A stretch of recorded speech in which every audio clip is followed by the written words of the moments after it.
All right, y'all. Welcome to Eye on the Empire. I'm Scott Horton, and he's Jeff Tucker. And this is our show every second Tuesday here on Liberty.me, Eye on the Empire. And, well, you know, it's libertarian foreign policy mostly. Jeff Tucker, tell them who you are. Hey, don't you think it's not really possible to talk about foreign policy, also talk about domestic policy, or domestic policy without talking about, they're really the same thing in a way.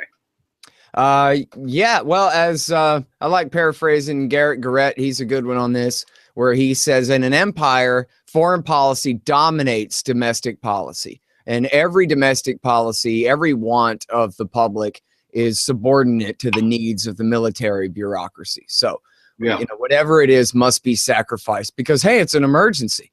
And it must be an emergency, or else why are we killing everybody? Yeah, it's the same tactics, in the same sense the cops have been unleashed into your town to come in and break down your door and steal your stuff and stop you on the road and rob you of your possessions, throw you in jail and everything. That same power is being used overseas with drones and bombings, and it's the same thing. I mean, if you don't like power at home, you got to have a problem with power abroad and vice versa, Yeah. Well, and there's a million anecdotes like that too, where, for example, all this so-called new counterinsurgency doctrine, which is not new and is still a failure, is what they came out with really during Vietnam. And then after the Vietnam War, the Marines taught the LAPD all their counterinsurgency tactics for use against blacks living south of the 10 in LA. And then what happened was, after a generation went by and America went to war in the Middle East, they went back to the LAPD. The Marines went back to the LAPD and said, we've kind of forgotten. Can you guys train us on our old counterinsurgency tactics that we had taught you? Well, then you also have the problem that a lot of domestic terrorists in the U.S., and I was reading reports on this today, just the amount of violence imposed by our own citizens against other American citizens, are people that were sort of trained in wartime. They were military recruits. They learned to devalue life. They learned the tactics of killing, and they lost their conscience. And they became cops. They become cops, or they become terrorists, or yeah. Stop being redundant all the time, Jeff. Everybody's gonna stop listening. No, but right. So yeah, you kind of pursue immorality and disregard for life abroad, and yeah, it's gonna reveal itself in your domestic life here at home. It's just not possible to stop that bleeding. But what's weird to me about this is that our politics, the way it's in, which I've recently, as you know, gotten interested in politics, our politics don't sort of acknowledge this, right? So you've got people who are always railing against big government at home, but they want to build, a global U.S. empire, or the reverse. They're opposed to the U.S. imperialism and wars abroad, but they want to build a big government. Right. And it's not only that, but it's that they'll tolerate the worst as long as they get their part. Anthony Gregory said this best years ago, where he said, the conservatives love big government if with war, and the liberals love war if with big government. So they'll always compromise and tolerate. It's not like they'll compromise. What we would like to see is left and right coming together to oppose things. But what ends up happening is they all come together to fund each other's monstrosities. Yeah, a big log rolling exercise. Okay, I'll give you what I want so long as I get what I want, and then everybody gets screwed. Oh, and we see it over and over again. The most recent, but the starkest example, I think, was the election of 2006. Which was purely an anti-war election, brought the Democrats to power. And as soon as they were sworn in 2007, they came out with this completely nonsensical timetable, that kind of thing, where instead of taking any kind of stand and defunding the damn war, which is what they were elected to do, they ended up coming out with this half-assed thing where they were meddling where they didn't really belong, moving troops around and doing things that really are under the commander-in-chief's purview as long as they're in the field, And then they ended up having to just give it up, and they went ahead and passed the authorization, and all they had to do was bribe enough Democrats with enough port for their districts, and all the Democrats got in line and passed the money, not just to stay in Iraq, but to surge, to double down in Iraq, and of course, double the folly. Yeah, yeah. Well, I mean, I think, Scott, the most every election in my lifetime has been basically an anti-war election. George Bush, humble foreign policy. Clinton, that was definitely, a driving force. Probably the one exception would have been Reagan, 1984. I don't know about 1980 because I wasn't around, but 1984. That was a kind of Reagan was elected to be bloodthirsty, and then ironically he turned out, after a couple of years of Latin American wars and everything, he's the one who negotiated the peace with Russia. So yeah. Yeah. Well, and then there was Bush Kerry 04 wasn't really an anti-war election, but it could have been. And Kerry would have won. If he had taken the slightest stand against Bush, he would have won. People were just dying for him to set the record straight about what's going on around here and put Bush to shame. And he just refused to. His advisors told him to run as Ronald Reagan, I guess. Yeah, because that followed all this Afghanistan crap. And listen, Scott, we got to talk about Afghanistan. We have to talk about prison reform because it's so awesome what's happening. I'm getting a growing. I remember a few years ago having a sense that the U.S. was like Gorbachev's Russia in about 1988. Like everything was like being held together with tape, and that little reforms on the margin kind of got carried away and then like unraveled the empire, basically. And I remember feeling some years ago that was true, and then that feeling dissipated. But now I'm looking around at all these changes and thinking, wow, this is pretty awesome. We're really seeing some significant shifts. I mean, they're actually not like in substance significant, but they could get out of hand, and that's really exciting to me. The possibility that we're going to actually see an unraveling of many aspects of the modern state in the future. Anyway, we got to talk about that. But I got to, we're both filled with news. I got to ask you about Syria and Russia because I need to know what the hell's going on. All right. Well, let's do you want to talk about Afghanistan first? Because I think you might be right about how things may be changing there. I mean, this should be the little naked girl covered in, burning with napalm running down the road in Vietnam, life picture type moment here for Americans. With the bombing of the hospital. I mean, we should actually say what happened, right? Yeah. The bombing of the hospital. And of course, there's been plenty of bombings of civilians and horrible night raids and a horrible campaign against the people of Afghanistan by the U.S. for all this time. But you think back on, during Vietnam, there's that famous picture of the little girl running down the street, fleeing an American napalm attack.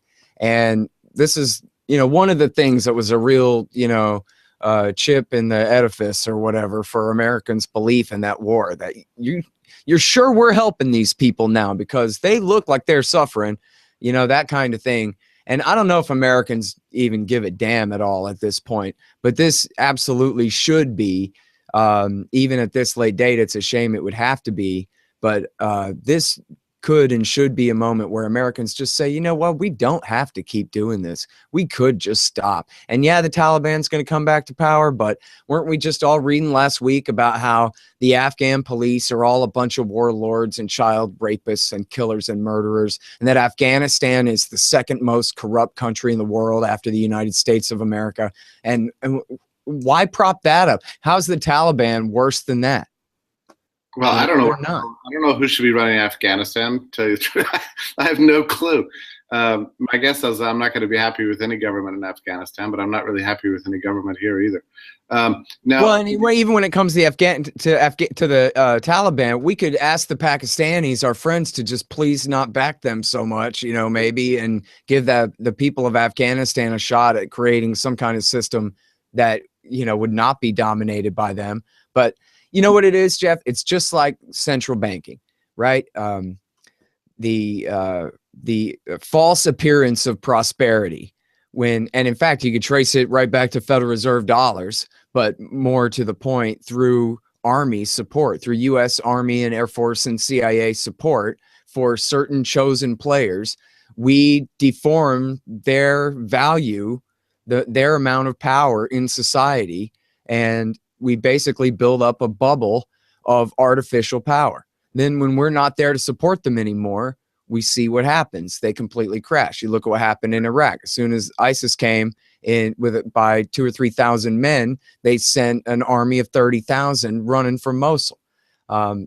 you know, because they don't have the Americans there to prop them up. They never had the Shiite army that was occupying Mosul at that time. They never had the support to occupy that place. As soon as the slightest opposition turned up, they had to turn tail and run. So it's the same kind of thing going on here in Afghanistan, where at the time that we invaded, the Northern Alliance were on their last legs. They were done for. The civil war was almost over, and the Taliban had almost completely finished winning, except for Kunduz, actually, ironically. And then that was when America invaded and then started backing all the guys that were the commies and were the pretend mujahideen, but actually the commie traitors like Massoud and his men. I mean, Massoud was dead, but his men. And we've actually backed Gulbuddin Hekmatyar and General Rasham Dostum and these guys who are the most horrible butchers, who skin their victims alive, who've been involved in mass rapes and mass bombings of civilians. It was the chaos that these men brought to Afghanistan that convinced the people of that country, and not just the Pashtun tribesmen, but others as well, to allow the Taliban to come to power if it will put an end to the abuse of these monsters. And now these are the men that the Americans have put back in power over all these years, and they have no real support.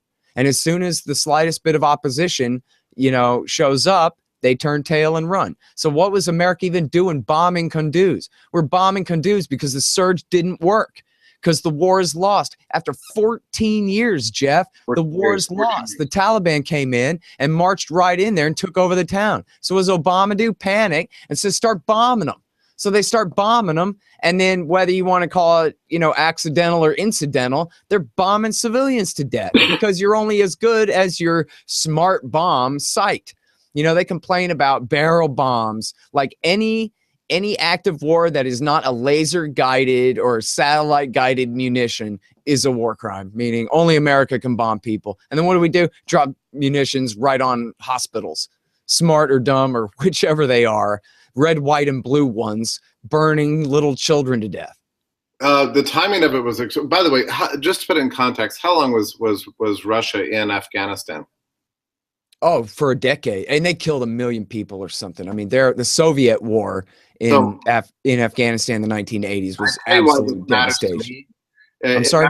It matters to me politically in a formative way, because it was because of that war, and probably because of Reagan war propaganda, but because of that war, that I became an anti-communist. And then I looked into why, you know, what's wrong with communism, what's wrong with socialism, what's wrong with I mean, my politics were shaped by moral outrage at what Russia was doing in Afghanistan.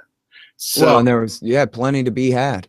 Yeah. So, you know, for me, it becomes like really personal, you know, that the U.S. then sort of repeats the same error, except, you know, stays, you know, half as much longer.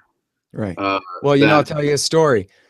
There's a journalist I'm sure you're familiar with named Eric Margulies, who, you know, I've interviewed 100 times or something, who's just great on all this stuff. And he tells the story about how in 1988 or 89, he interviewed Abdullah Azzam, who was the creator of the group that became Al-Qaeda. After he died or was killed, Osama took his organization over. And Azzam told Eric Margulies to his face, as soon as we're done with the Soviets, we're coming for you next, you Yankee imperialists. And Margulies, he was, you know, he still considers himself, I guess, like an Eisenhower Republican. He's an Army veteran and you know, he would be a Republican if not for the neocons kind of a guy, right? And he says to Azzam, what the hell do you mean? Because he had never heard anyone other than a communist call America an empire. And of course, nobody cares what a stupid communist says. And only a stupid communist would call America an empire, right? And then so here's Azzam, who America is backing in his fight against the communists, calling America an empire. And so Margulies says, what the hell are you talking about? And Azzam says, well, just look at you and your military presence all across the Middle East and your dominance, your subsidy, your control of the governments around here. And if you think I'm kidding, you just wait. And, you know, and so this is what September 11th represents, and not just September 11th, but the whole terrorist war of the 1990s, was they were attempting to bait Clinton and then Bush into invading. You know, bin Laden's son told Rolling Stone in 2010 that all through the summer or all through the year 2000, he was explaining what the strategy was to him, and we already knew this anyway, and they'd published it anyway, but it's awesome to hear it from Osama bin Laden's son, saying the strategy was to hit you so hard that you'll come and invade the Afghanistan, and we'll replicate what happened to the Russians. And he said when the Supreme Court gave the election to Bush instead of Gore, that Osama was ecstatic because this, pretend macho, pretend tough guy, cheerleader, and his corporate corrupt cronies. This is a son of a billionaire here. He's a worldly guy. They call him a caveman, but he's the son of a billionaire. He said these Republicans are going to be so easy to bait into doing exactly what I want, which is to take advantage, to overdo it. That's how the powerless, barefoot men with AK-47s take on an empire. They did it with American help in Afghanistan in the 80s. Then they went to replicate it, and America fell for it. Even when, in fact, Brzezinski, Carter's national security advisor, says that he deliberately, and in fact, my wife, the reporter, says this is a fact, he deliberately supported the Mujahideen and baited them into invading Afghanistan in the first place to give them their own Vietnam, right? Like the movie version has it that the Soviets invaded and then America came up with this reaction that here's what we'll do is we'll back the Mujahideen. But Brzezinski says it was always a trap to support terrorists, to trick the Soviets into invading Afghanistan, to break the bank. Let's not contain them. Let's convince them to overextend. And so that's the exact same trap we're falling for now. And I have a theory, actually. You ask about Russia and Syria. I have a theory, and I don't know that this is true or anything, but I have a theory that they're doing the same thing to Russia in Syria right now. That at least this would explain why Obama has continued to support the Mujahideen, even post-September 11th, post an entire war against Al-Qaeda in Iraq War II for 5 years there, why he's supporting the Mujahideen in Syria, to basically replicate that exact same thing again, to encourage the Russian Empire, now not the Soviet one, the rump of the Soviet Empire, to overextend and break the bank. You got oil prices as low as you can get them, just like Reagan worked out with Saudi to break the Russian bank by bringing the oil price down. And by luring them into Syria to fight, they're in a no-win situation, really. And especially as long as America, Saudi, Qatar, and Turkey, and Israel are helping Al-Qaeda and the Islamic State and Ahrar al-Sham and the other Mujahideen groups that are fighting them, it's the perfect way to do the same thing again. And that, keep your eye on the prize. It's Russia, for the neocons who will never stop and will never just shut up and go home. It's always them. They are the vanguard of the war party in America, and they do not sleep. And they are after Putin and his throne on the Kremlin. And Carl Gershman wrote it in the Washington Post about on the Ukraine situation that, and Putin, if you don't like it, maybe you're going to find yourself on the other end of a color-coded revolution here pretty soon too. What better way to destabilize Russia if you can't get them into a horrible war in Ukraine because they're resistant to that, lure them into Syria. And then now what's obviously bound to happen, already happening, Dagestan and Chechnya are blowing up. And all the Salafists there that have not already gone to Syria to fight are now getting organized to fight Russia in the Caucasus Mountains and replicate the 1990s there all over again. Again, America supported the Chechen Mujahideen against Russia. And imagine this, that these people are so caught up in their think tank ideology and their, pro-Israel leanings and their just, completely irrational hatred of Russia, that to them it is no contest. It is no contest. Who do you prefer? Ayman al-Zawahiri, the butcher of New York City, and his suicide bomber, head chopper, prisoner, crucifier, sex enslaver, legions of monsters, or Putin, they prefer Al-Qaeda every single time. They prefer the enemies of the American people because they still can't get over their grudge against Russia. Dating back to the Cold War and before. Yeah, I don't know what their problem is. I've heard it explained that, well, they're Trotskyites, so they hated Stalin and all that. Okay. Yeah, and I understand that their think tanks are bankrolled by Northrop Grumman, so they need to sell big ticket items and they need big fake enemies to justify, you know, big budgets. But what they really hate about Putin is just that he insists on independence from the American empire. I would think that they would have to learn to live with that. You know what I mean? The guy is an evil politician, but it's not like he's an out of control psychopath on the march or whatever. In fact, like I'm saying, it even looks to me like they're deliberately baiting him into doing more than he wanted to do in Syria, you know? Well, you know, on the Afghanistan point, though, I wonder if you're right about this point that this bombing of the Doctors Without Borders is actually going to be a significant turning point in the war, because you know that really mattered in Vietnam because people were being drafted all over the place, and it was everybody was really paying attention. But you know, after 15 years, I mean, what Americans are actually, I mean, who's actually paying close attention to this? I mean, I think is a difficult thing to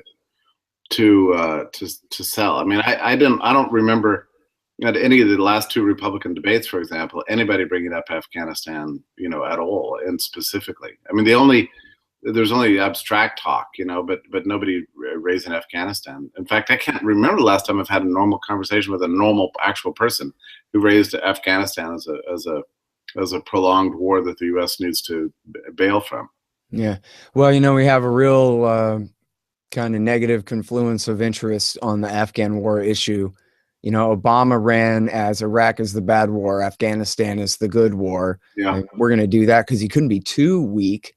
And that's why he did the surge in 2009, even though he knew that it was not going to work. And Joe Biden explained to him why it wasn't going to work. And the CIA did a report, and this is in a book called Little America, which is written by a Washington Post reporter, that the CIA wrote a report advising him to not do it because it's not going to work anyway. And he did the surge anyway for political reasons, because David Petraeus and the Republicans were going to call him a sissy if he didn't do it. And he didn't want to look weak, so he bowed down to his military masters and ordered the surge that he knew would fail. But then all of the Republican right, they supported it. Bill Kristol said, all hail Obama. You can still find the Weekly Standard website. All hail Obama. Well, so where does that leave the rank and file Republican, Tea Party, Jacksonian right? Just ignore it, right? They don't want to cheer for Obama. They like the war. They don't want a war to end, but they don't want to give him credit for it. So they just ignore it. And then all the liberals want to pretend that he's Dennis Kucinich and not, you know, a blood-soaked terrorist himself. And oh, what do you prefer, Jeb, and whatever other red herrings they've got. And so all the liberals had every incentive in the world to just ignore it.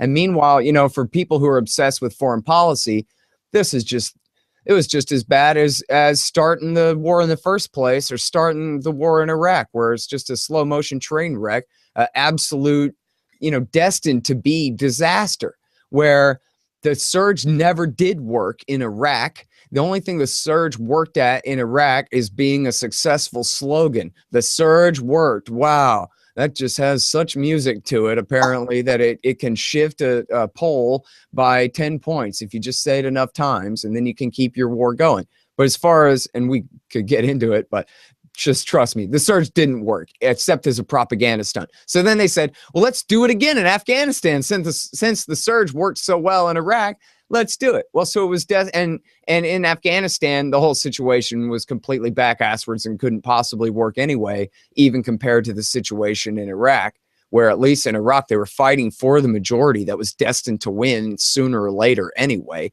which is not the case in Afghanistan.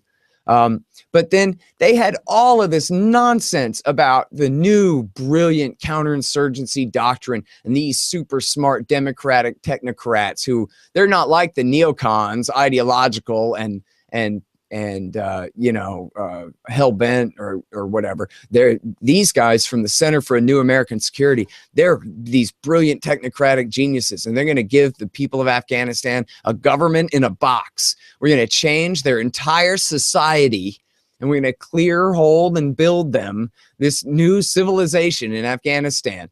And that was, you know, they had to promise Neverland, because if they promised anything that actually, that you could conceive or imagine existing in time and space at all, then you would know that that will never fit Afghanistan. So they promised, you know, Disney World or whatever. That just ridiculous. And all the goal was just to keep the war going, just to keep the war going so Obama doesn't have to end 2 wars, just one. And then what does he do? He starts the first one back up again anyway.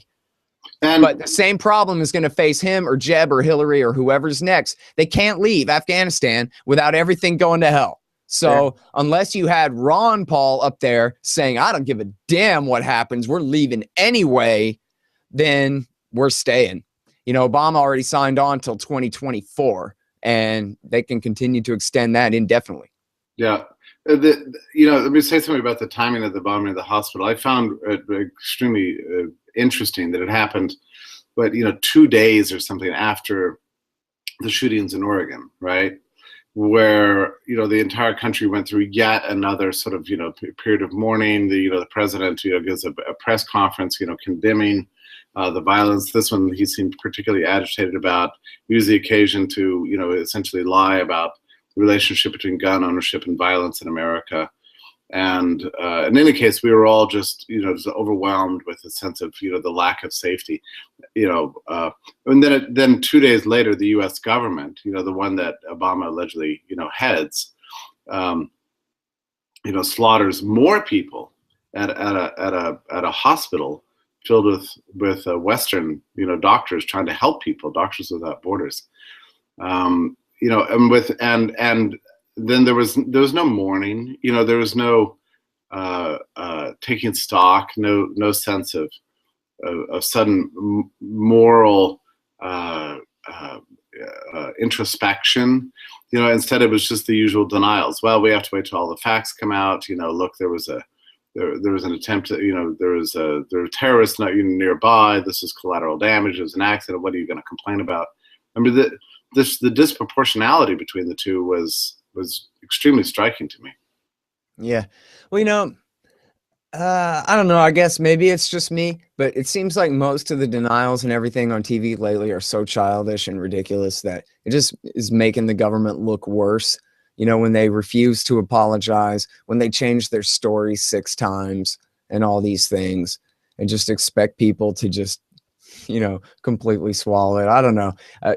It seems like it's just the veneer is thinner than ever. I mean, I never had a problem seeing through it, but I like to believe that now it's easier for other people to understand that, you know. I was glad to see the Washington Post and the New York Times both corrected the president on his claims about the relationship between violence and gun ownership. Oh yeah, that was impressive. Yeah, because he just made this sudden wild claim, you know.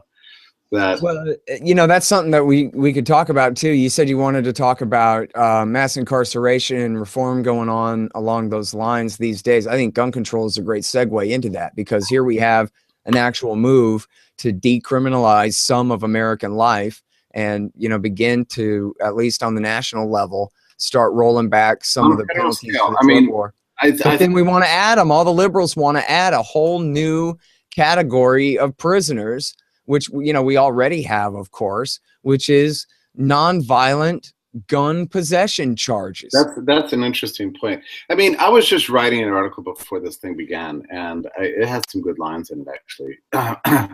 Says, so I'll just read this.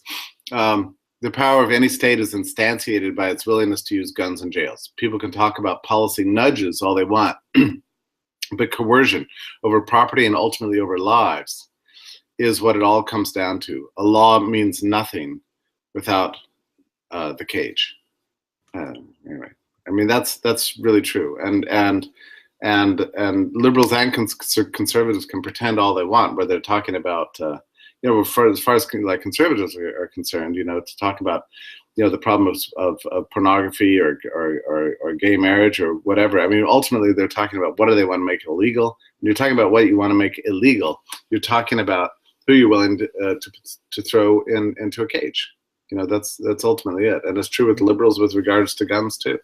Yeah, or have shot is more likely. And, you know, especially in an era where all of our syllogisms are acted out on a daily basis, you know, in the media, we see it where, yeah, guy dies in jail over a parking ticket. Really, you know, just like the Libertarian told you, you know, I mean, this actually is happening on a constant basis. Yeah, that was an awesome story. You know, I should have written something about it. I guess it got a lot of attention. But I always try to look at these stories from the point of view of the average member of the bourgeoisie. You know, I mean, this kid had a drug problem. He was on prescription drugs to try to deal with it. And people always look at those cases and they go, well, that's probably bad, but it would never happen to me. It would never happen to my son. He was doing something right or something wrong, whatever it was. Yeah, he was doing something wrong. And so people always sort of believe this, but it's crazy. It happens. It can happen to anybody. I mean, as soon as you're in the handcuffs, you have lost all volition. And yeah, they can throw you into a cage and keep you there, and you can't have any contact. I mean, every contact you have with the outside world is basically, an expression of their own mercy. It's at their own choice. Yeah. Well, I think I think we've talked about this before too, that there's a positive change coming here, which is, at least in terms, I don't know about the law really, but in terms of the American people's perception of this stuff, because of Facebook and Twitter, where you can't help but notice a lot of these, geez, the guy wasn't a drug addict. Like there was one a few weeks ago where the guy was driving a horse-drawn carriage down the road, taking some friends on a little ride, and he's out in some rural nowhere. The cop decides to pull him over and harass him. I guess, more or less yanks him down, tries to yank him down from the thing. The guy, responds with something less than absolute total, jellyfish limp compliance. And so the cop kills him, shoots him dead on the side of the road. And I think, and there's so many of those where, wow, and the guy wasn't black. And the guy, and he wasn't a drug addict, and he actually didn't have anything in his pocket, not a cell phone, not a wallet, not a gun, not nothing. No, he didn't reach for his waistband. He didn't do nothing. And I think there are enough of those now where people are starting to wonder, maybe that really could happen to me. We always get a little bit nervous when a cop is behind us in traffic, but I think more and more everybody is starting to feel like outsiders, typical outsiders in life. More so than ever. Cops. And that's really significant. I mean, I don't think we're anywhere where we need to be on this question, but things are dramatically improving. I wondered back in July when Obama actually, I don't know, it's impossible to understand what's in this guy's head, right? But I never try to think that everybody's 100% evil without any redeeming merit whatsoever. And I think about Obama and his background, and here he is at the end of his second term of presidency. He was trying to look for some decent thing to do, maybe, I don't know.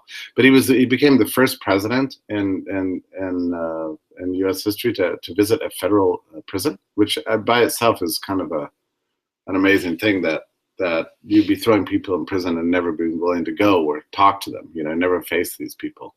So he actually went to a prison, and they showed him, where people live. They had to clean the place out, of course. He didn't actually look at real prisoners, and so he just looked at empty cells and things like that. But then did meet with something like 6 nonviolent criminals, I guess. People picked up for crack cocaine distribution or something, and faced mandatory minimum sentences of, I don't know, whatever it is, 5 lifetimes or something. And had a roundtable discussion with him, 6 of them. Have you heard about this? I mean, I saw some mention that it's going to be.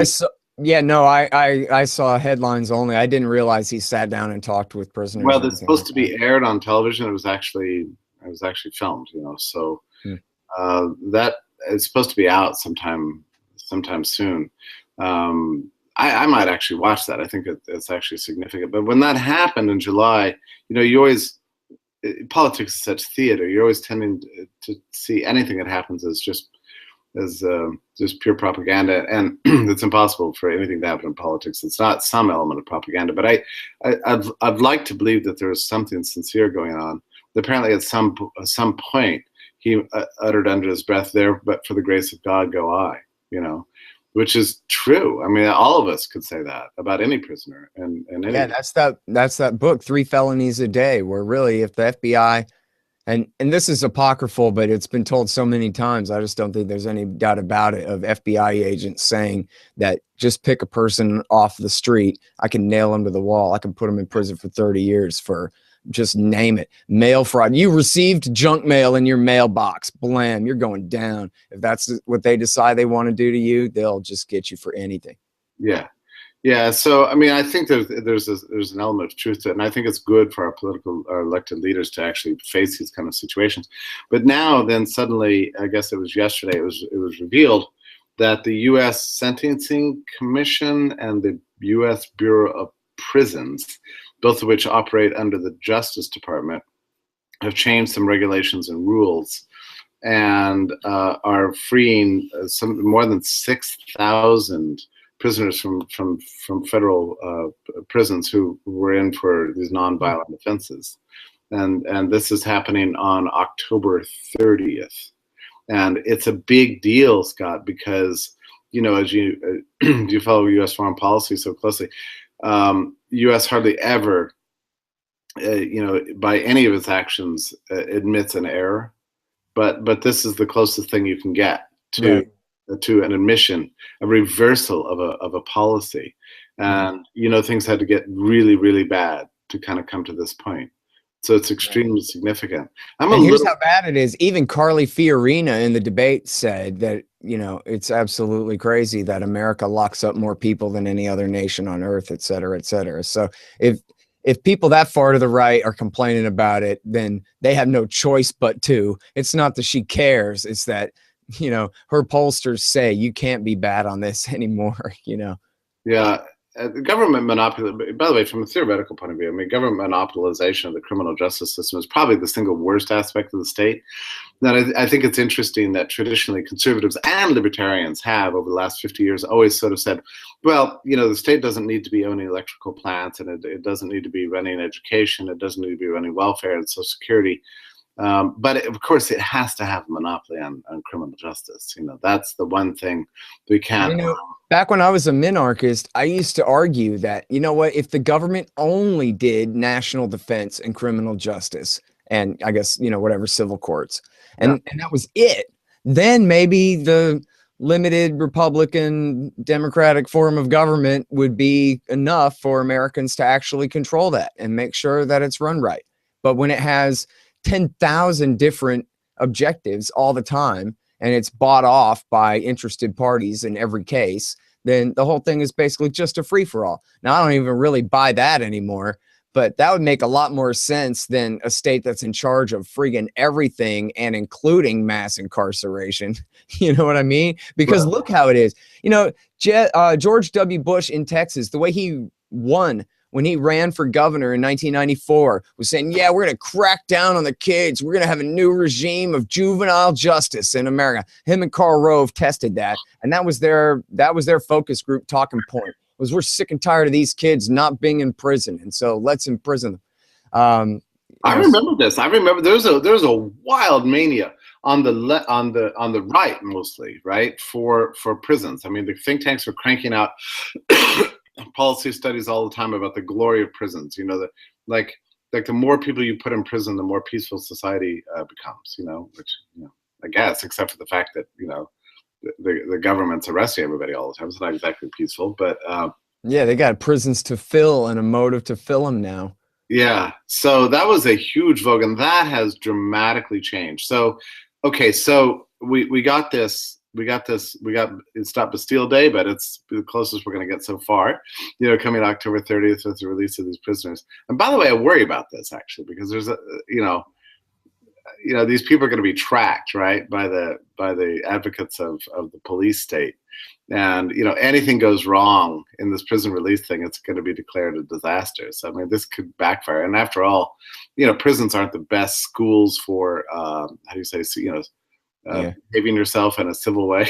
Yeah. Well, I mean, their recidivism rate isn't going to be any worse than any other nonviolent offenders, in the scheme of things, I don't guess. So it shouldn't be too bad. But I see your point, though, that you're right. They're going to want to scaremonger about it if they can. Yeah, they will. They will. Hide your wife, right, as they say. But anyway, this was announced, I guess, 2 days ago in the Washington Post. And by the way, so far as I can tell, this decision was made purely as an administrative edict by the U.S. Sentencing Commission and the U.S. Bureau of Prisons, without any kind of congressional legislation or involvement or anything else, which is very weird to me. I mean, it's kind of like a little bit of a look into the reality of the American state. that the political class is, just a kind of veneer to parade around and get elected and pass out favors to their friends. But when it really comes down to who runs the prisons, it's the permanent bureaucracy. Yeah, well, yeah, it's the bureaucracy and all this stuff. There's a funny interview. Well, it's not that funny. There's an interview of Obama where he goes, "Oh yeah, I think Congress should reschedule pot as a Schedule II drug instead of a Schedule I, which that's their classification for horrible, deadly narcotics or whatever. So pot's right up there with heroin and cocaine as a Schedule I drug." And Obama says, "Yeah, dang, I guess as soon as Congress gets around to it, I'd support that. But of course, it's not up to Congress. Congress delegated that authority to the DEA, and Obama is the head of the DEA. Yeah, so he Obama can simply make a phone call. He doesn't even have to lift up a pen. He could just like hit the button and do the speakerphone and say, 'Hey, DEA, I want you to reschedule pot.' And that would change the entire face of American law enforcement right off the bat. Yeah. And all he has to do is shrug to make it happen. And so what does he do when he's confronted with the fact? He lies about it and pretends it's outside of his power and authority to do anything. Yeah, and as much as we celebrate the legalization taking place in various places around the country, I mean, the fact is that just about every minute in the U.S., somebody is arrested for some pot-related offense and jailed and has their life ruined, and bankrupted and smeared in the press, and the press always goes along with it. Oh, look, here's a terrible, evil 19-year-old with a history of underage drinking, now picked up on a pot charge. Wouldn't you know it? He's probably headed, straight to methamphetamine distribution next. Well, and here's the other thing too, is we talk all the time about nonviolent drug offenses, but there are a lot of violent drug offenses too. There's a lot of violence that never would have happened at all. I'm not saying it's excusable and that all these guys ought all necessarily be released from prison too if they actually hurt somebody, but the context of most criminal violence in America is fighting over drug turf. Yeah, and that's what the gangs in the poorest communities are fighting for, is who's allowed to sell black market drugs where. And there's just no question. I mean, you don't even have to get into it, among libertarians, but it's just as simple as the sun causes daytime around here kind of thing, that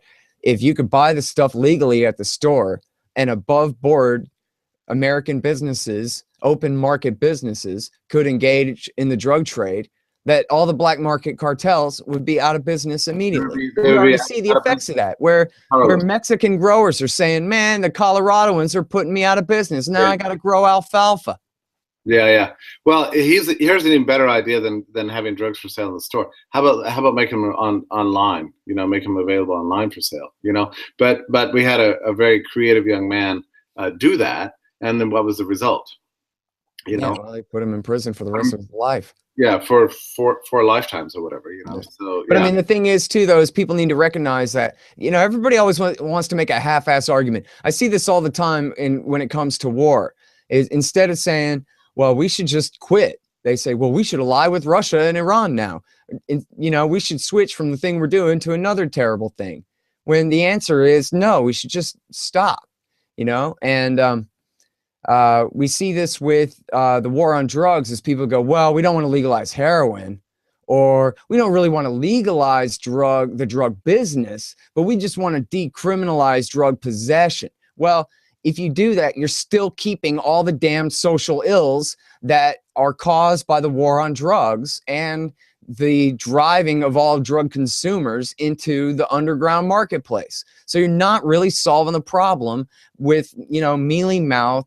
I don't know why everybody's so afraid of being labeled a radical or an abolitionist on this or that issue.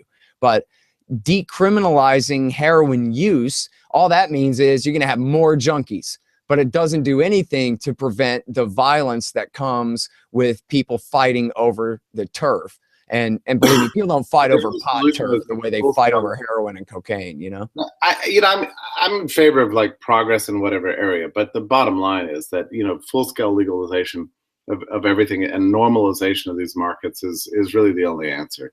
And it's working right now. We have in 2 or 3 states where they've just, I guess Alaska, I don't know if it's kicked in Alaska, but we have it in Washington and in Colorado now, where It's just legal. Just go to the store and buy pot. No pretense of a medical problem or anything like that. And so who's still in the black market? Well, they do have really high taxes, so they're actually shooting themselves in the foot there by actually still carving out a space for the black market in some of these drugs. Like cigarettes in New York or whatever, right? Right. Yeah, exactly. So until Washington and Colorado get around to getting rid of the taxes, they're going to still have somewhat of an underground pot market. But for the most part, how closely do you follow this? I've been slightly curious about this. How have consumption patterns of pot changed in Colorado since legalization? The only thing I've seen about that is that drug overdoses from painkillers are at an all-time low, and drunk driving accidents are at an all-time low, and that kind of thing. So apparently, people are turning to it as an alternative. And do they change the form in which they're taking it? Like I can't stand the smell of pot. I mean, like I just think I don't know how anybody even stands to be used to it, man. It's just like cigarette smoke. If you smoke cigarettes, they're fine. If you don't, they stink. Yeah, I mean, pots. Like I'll never go to a vaporizer, man. You like a vaporizer? Yeah. Guys, chat room guys, vaporizer for Tucker. I don't know, but so I understand that there's other ways to consume it, right? You can eat it, you can suck on a candy or whatever. I don't know. I mean, it seems to me that would be more popular under legalization than smoking it, but I just don't know. I mean, all these things just create weird distortions. Anytime you make something illegal, it's just like prohibition writ large. And it's the same thing with underage drinking. We have these outrageous laws in this country, which, by the way, nobody's talking about, at all, that say, you can't drink until you're 21, making criminal outlaw deviants out of, every college age kid in this country, the outrageous levels of binge drinking and abuse and the lying and, fake IDs, and all the dangers and horrors that are associated with that. Yeah, absolutely. And, I'm sure you're more familiar with all the studies and whatever, where drunk driving accidents go up. Like you say, binge drinking and deaths related to binge drinking go up, but drunk driving deaths too, because instead of just, I guess, having easy access at 7-Eleven, they've got to go far and wide to get alcohol, to get drunk. And now they're all the way there and got to drive home. The worst institution ever. I mean, it's hard to say what's worse, but whatever the worst thing that happened in Prohibition in the 1920s now pertains many times over to everybody between the ages of 18 and 21. So this institution called pre-gaming, which is just like, you just can't believe it. I mean, so you got to get together with your friends at 5 o'clock and you've got to last until 2 and make a bet that you're probably not going to be able to get any more liquor once you get out, right? So you've got to. It's interesting. There really is no alcohol black market for these kids, though, right? Have you ever heard of like a college beer dealer who, like, you know what I mean, buys a big stock and then sells it secondhand to the kids? You get by with help from your friends, right? So the one guy with the fake ID buys it for everybody else. I mean, it's always a struggle. That's all these kids think about. Truly, Scott, it's really pretty much. Like, they every once in a while think about school or something like that, or girlfriends or whatever. Mostly they think about where their drinks are going to come from. I mean, I was recently at a seminar where I taught 30 students, and I was in the Midwest in a town, and I was trying to teach these kids economics, and I became aware after the first day of this stuff that economics is the last thing on their minds. I mean, all they were thinking about is where they're going to get their next drink.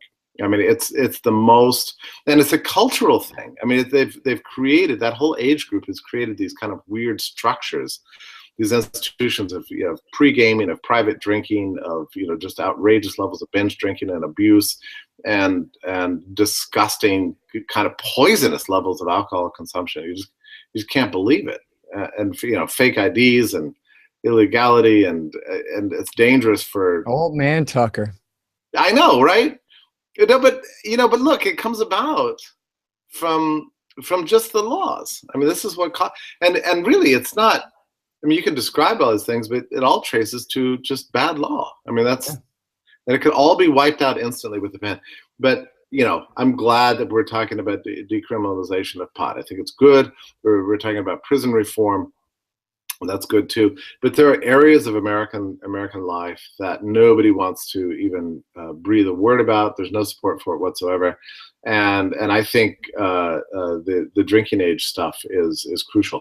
You know, it's a little bit weird, Scott, because when I turned 18, I barely got in, like right under the last 2 weeks before the new 21 age law went into effect. So you were grandfathered in for a few years there. Yeah, 2 weeks, right? So, I mean, I barely made it in, and so I was grandfathered in for an additional 3 years.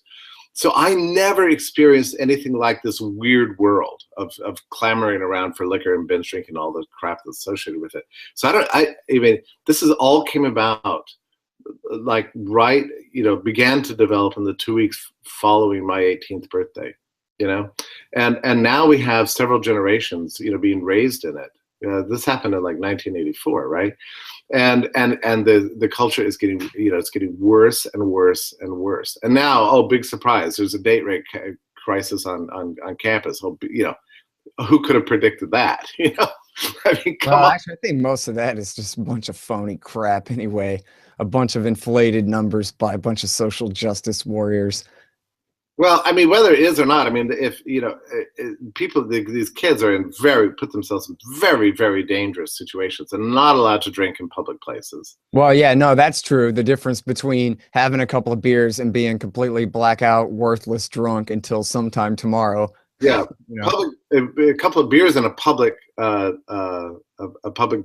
you know, where it's safe and there's some sense of, you know, propriety and people are able to monitor your drinking and then you can go home to a safe place.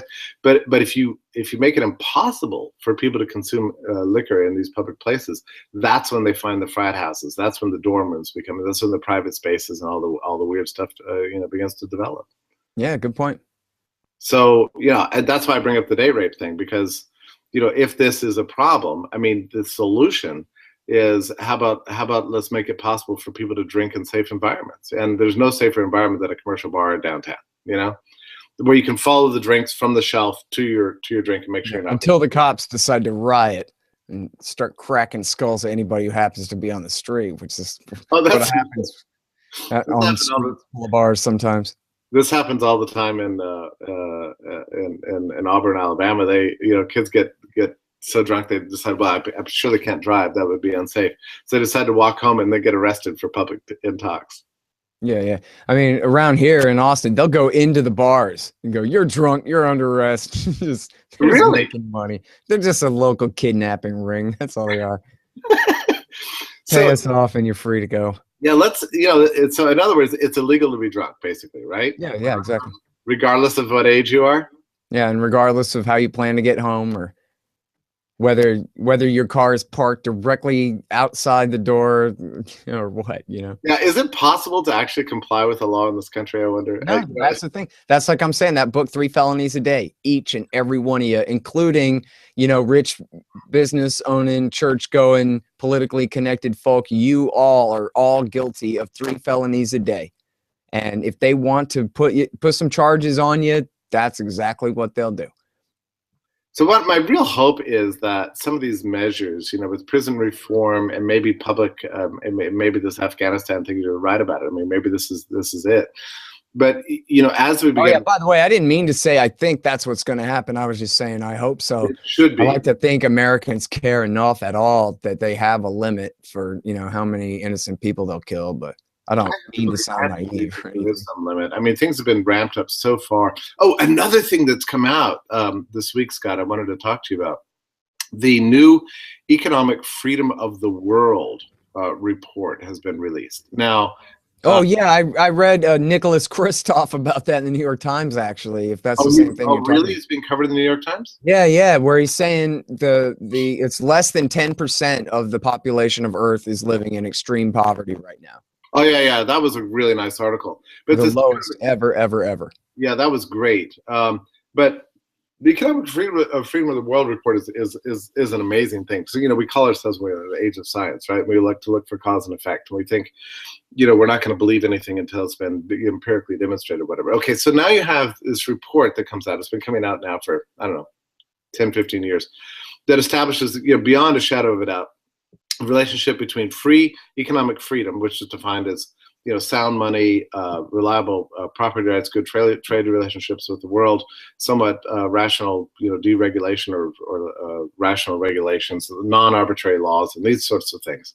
Economic freedom, low taxes, and prosperity is the relationship between these two things is so ironclad. It's like undeniable, even if you forget theory and you're just going to look at just the numbers. It's so overwhelmingly obvious.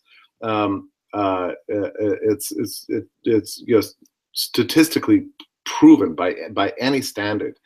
So this new report comes out, and the U.S. has slipped to number 18.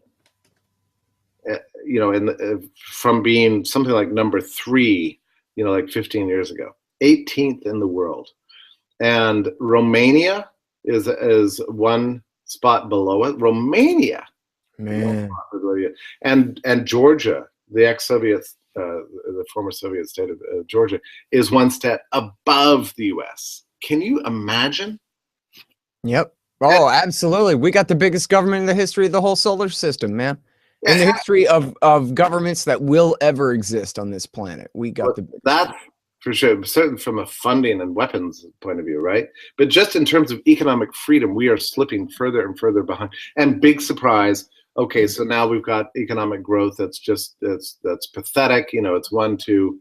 Well, and it's all just inflationary anyway. But see, here's the other thing. Here's the big part of that too, is that the U.S. government is responsible for virtually all chaos going on this planet right now. And I'm not saying that there would never be a war again if it wasn't for the USA or anything like that.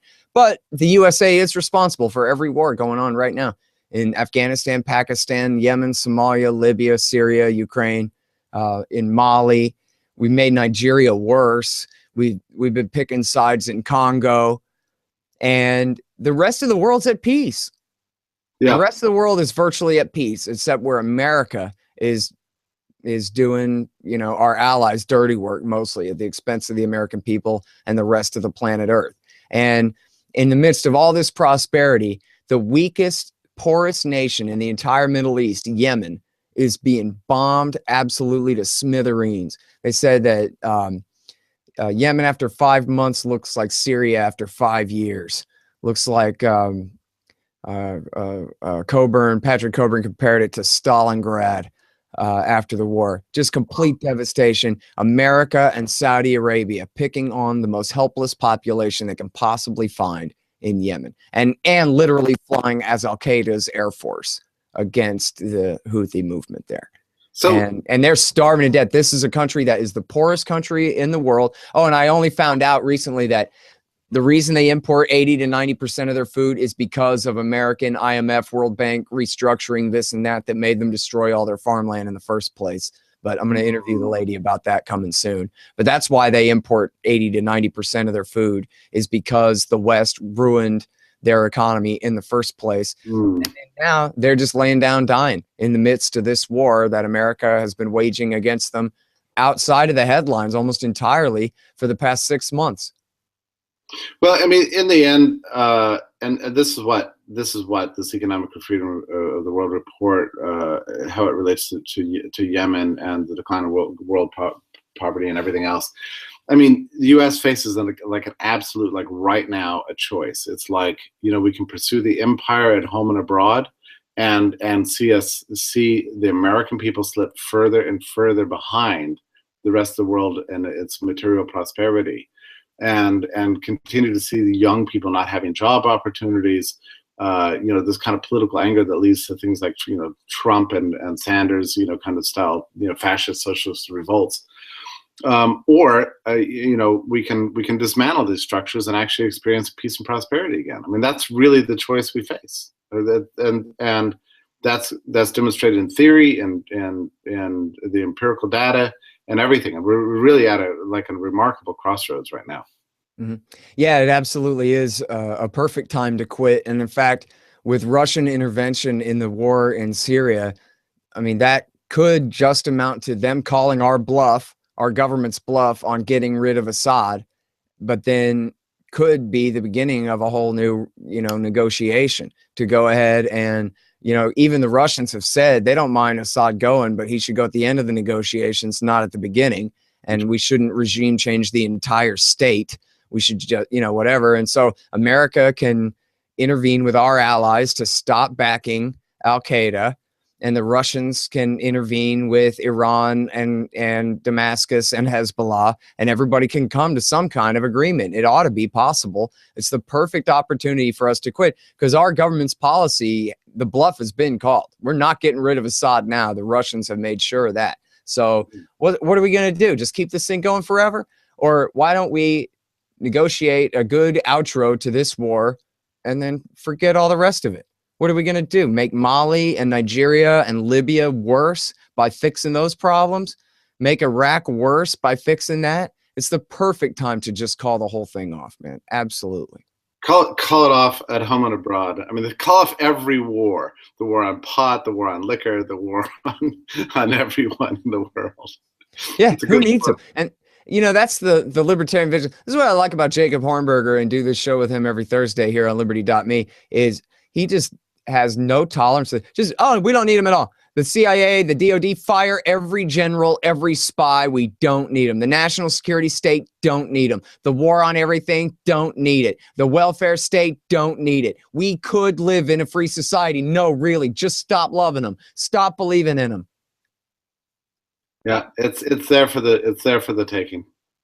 Scott, it's amazing to talk to you again tonight. Thank you so much for such a wonderful conversation, and appreciate all your insights as always. I look forward to seeing you in 2 weeks. I'm headed to Liberty Fest in New York this weekend, where I'm going to be talking about three threats to liberty: the Reds, the Browns, and the Greens.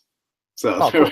I'm giving a speech in Fort Worth. It's Jacob Hornberger, Angela Keaton, Ted Galen Carpenter from Cato, and a lady, I forget her name, and me, and we're all giving speeches in Fort Worth at Texas Christian University.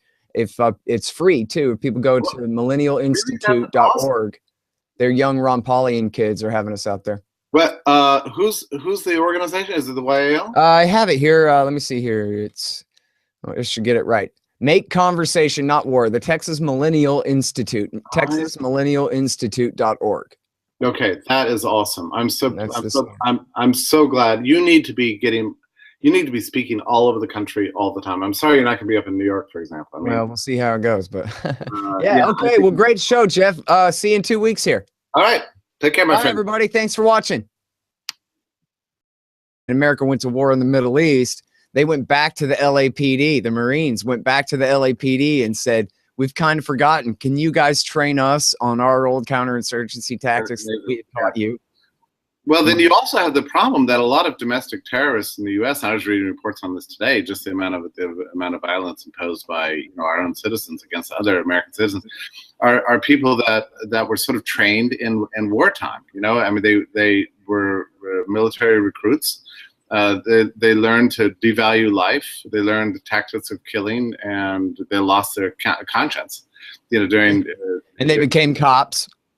They become cops, or they become terrorists, or yeah. Stop being redundant all the time, Jeff. Everybody's gonna stop listening.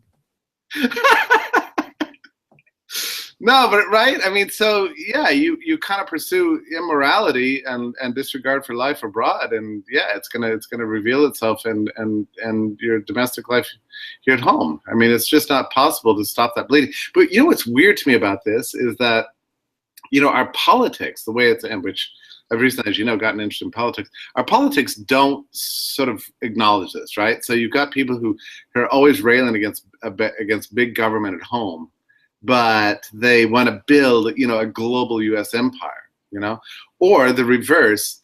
They're opposed to the U.S. Imperialism and wars abroad, but they want to build a big government. Right. And it's not only that, but it's that they'll tolerate the worst as long as they get their part. Anthony Gregory said this best years ago, where he said, the conservatives love big government, if with war, and the liberals love war, if with big government. So he's the one who negotiated the peace with Russia. So yeah. Yeah. Well, and then there was Bush Kerry '04 wasn't really an anti-war election, but it could have been, and Kerry would have won if he had taken the slightest stand against Bush. He would have won. People were just dying for him to set the record straight about what's going on around here and put Bush to shame, and he just refused to. His advisors told him to run as Ronald Reagan, I guess. Yeah, because that followed all this Afghanistan crap. And listen, Scott, we got to talk about Afghanistan. We have to talk about prison reform because it's so awesome what's happening. I'm getting a growing. I remember a few years ago having a sense that the U.S. was like Gorbachev's Russia in about 1988. Like everything was like being held together with tape, and that little reforms on the margin kind of got carried away and then like unraveled the empire, basically. And I remember feeling some years ago that was true, and then that feeling dissipated. But now I'm looking around at all these changes and thinking, wow, this is pretty awesome. We're really seeing some significant shifts. I mean, they're actually not like in substance significant, but they could get out of hand, and that's really exciting to me. The possibility that we're going to actually see an unraveling of many aspects of the modern state in the future. Anyway, we got to talk about that. But I got to, we're both filled with news. I got to ask you about Syria and Russia because I need to know what the hell's going on. All right. Well, let's do you want to talk about Afghanistan first? Because I think you might be right about how things may be changing there. I mean, this should be the little naked girl covered in, burning with napalm running down the road in Vietnam, life picture type moment here for America. They'll always compromise and tolerate. It's not like they'll compromise. What we would like to see is left and right coming together to oppose things. But what ends up happening is they all come together to fund each other's monstrosities. Yeah, a big log rolling exercise. Okay, I'll give you what I want so long as I get what I want, and then everybody gets screwed. Oh, and we see it over and over again. I mean, the most recent, but the starkest example, I think, was the election of 2006. Which was purely an anti-war election, brought the Democrats to power.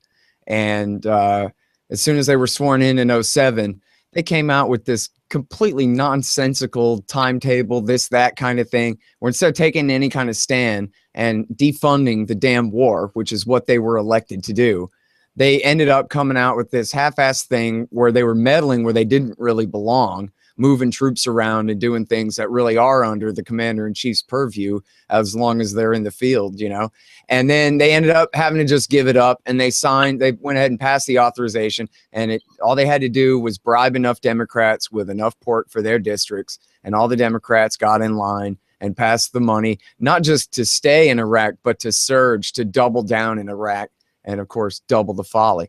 Yeah. Well, I mean, I think, Scott, the most every election in my lifetime has been basically an anti-war election.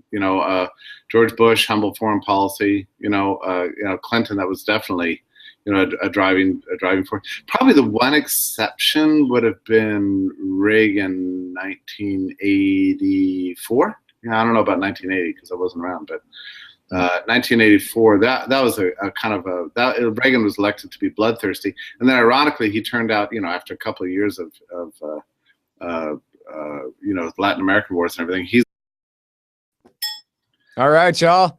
Welcome to Eye on the Empire. I'm Scott Horton, and he's Jeff Tucker, and this is our show every second Tuesday here on Liberty.me. Eye on the Empire, and it's libertarian foreign policy mostly. Jeff Tucker, tell them who you are. Hey, don't you think it's not really possible to talk about foreign policy, also talk about domestic policy, or domestic policy without talking about? I mean, they're really the same thing in a way. Yeah. Well, as I like paraphrasing Garrett Garrett, he's a good one on this, where he says, in an empire, foreign policy dominates domestic policy, and every domestic policy, every want of the public is subordinate to the needs of the military bureaucracy. So, whatever it is must be sacrificed because, hey, it's an emergency, and it must be an emergency, or else why are we killing everybody? Yeah, it's the same tactics, I mean, in the same sense, the cops have been unleashed into your town to come in and break down your door and steal your stuff and stop you on the road and rob you of your possessions, throw you in jail and everything. That same power is being used overseas with drones and bombings, and it's the same thing. I mean, if you don't like power at home, you got to have a problem with power abroad, and vice versa. You know? Yeah. Well, and there's a million anecdotes like that too, where, for example, all this so-called new counterinsurgency doctrine, which is not new and is still a failure, is what they came out with really during Vietnam. And then after the Vietnam War, the Marines taught the LAPD all their counterinsurgency tactics for use against blacks living south of the 10 in LA. And then what happened was, after a generation went by, and with the bombing of the hospital, I mean, we should actually say what happened, right? Yeah. The bombing of the hospital, and of course, there's been plenty of bombings of civilians and horrible night raids and a horrible campaign against the people of Afghanistan by the U.S. for all this time. But you think back on, during Vietnam, there's that famous picture of the little girl running down the street, fleeing an American napalm attack. And this is, one of the things that was a real, chip in the edifice or whatever for Americans' belief in that war, that you're sure we're helping these people now because they look like they're suffering, that kind of thing. And I don't know if Americans even give a damn at all at this point, but this absolutely should be, even at this late date. It's a shame it would have to be, but this could and should be a moment where Americans just say, you know what, we don't have to keep doing this. We could just stop. And yeah, the Taliban's going to come back to power, but weren't we just all reading last week about how the Afghan police are all a bunch of warlords and child rapists and killers and murderers, and that Afghanistan is the second most corrupt country in the world after the United States of America? And why prop that up? How's the Taliban worse than that? Well, I don't know. I don't know who should be running Afghanistan. To tell you the truth, I have no clue. My guess is I'm not going to be happy with any government in Afghanistan, but I'm not really happy with any government here either. Now, well, anyway, even when it comes to the Taliban, we could ask the Pakistanis, our friends, to just please not back them so much, maybe, and give the people of Afghanistan a shot at creating some kind of system that would not be dominated by them. But you know what it is, Jeff? It's just like central banking, right? The